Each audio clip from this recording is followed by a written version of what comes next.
फरमाया बनी इसराइल का एक वाकया है। एक खूबसूरत जवान था, तो एक औरत का दिल आ गया उस पर। ये याद रख लें, हम लड़कों को मना करते रहते हैं, लेकिन हमें घर की बच्चियों पर भी तवज्जो देनी होगी, हमें उनके खून पर भी निगरानी करनी होगी, हमें वहां भी गौर करना होगा। इसलिए कि अगर कोई बच्ची गुंजाइश ना दे तो मेरा ख्याल है कि लड़का जुर्रत करने की ताकत नहीं रखता।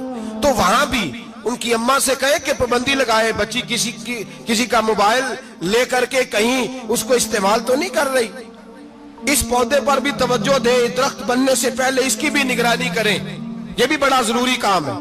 औरत का दिल आ गया तो नबी पाक अलैहिस्सलाम फरमाते उसने कोई बहाना लगाया, किसी को कहा कि उस नौजवान को बुला के लाओ, उसको कहो कि हमने कोई गवाही लेनी है तुझसे। वो नौजवान आया, एक कमरे में दाखिल हुआ तो अगले कमरे में ले गए, वहां दाखिल हुआ तो उससे अगले कमरे में ले गई, वो दाखिल हुआ तो इसी तरह 7 मुकफ्फल कमरों में ले गई।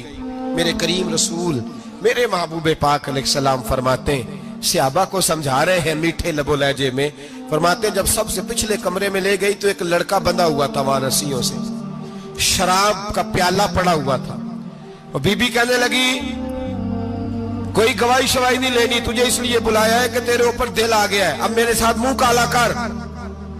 तो वो जवान कहने लगा नहीं, मैंने अपने नफ्स को पाक रखा हुआ है, मेरी नजर भी पाक है, दिल भी पाक है, और उसकी बरकत ये है कि रब ने मेरी रूह को भी पाक रखा हुआ है, तो मैं ये हरकत नहीं कर सकता। पाक लोग पलीत कामों की जानिब तवज्जो नहीं करते, मैं ये हरकत नहीं कर सकता।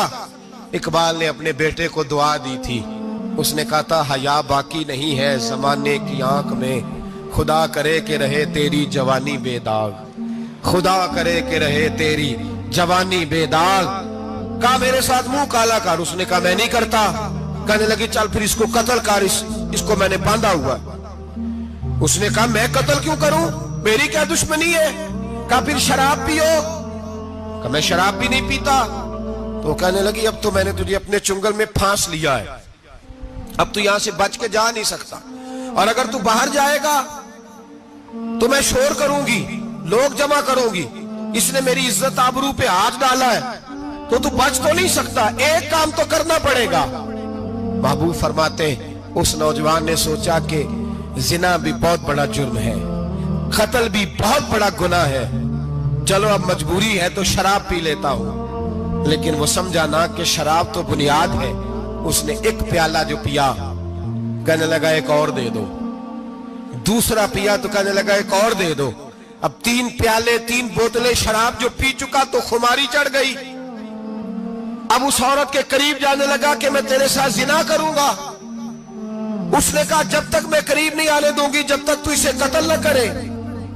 उसने उसे कत्ल भी किया, जिना भी किया।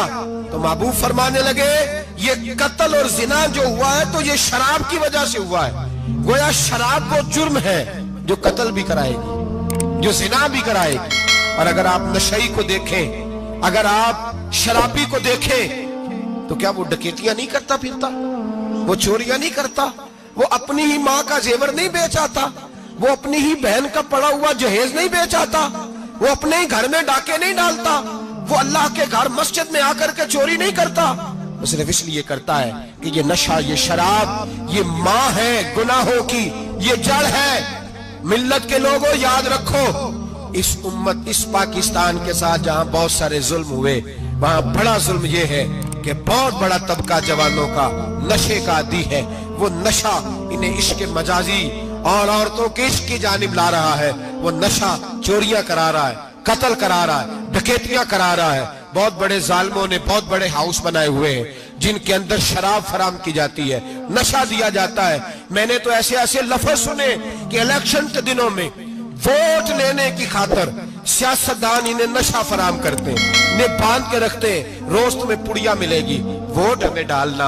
इतना जुल्म, इतनी ज्यादती, इतना जबर, एक इंसान के साथ खेलना।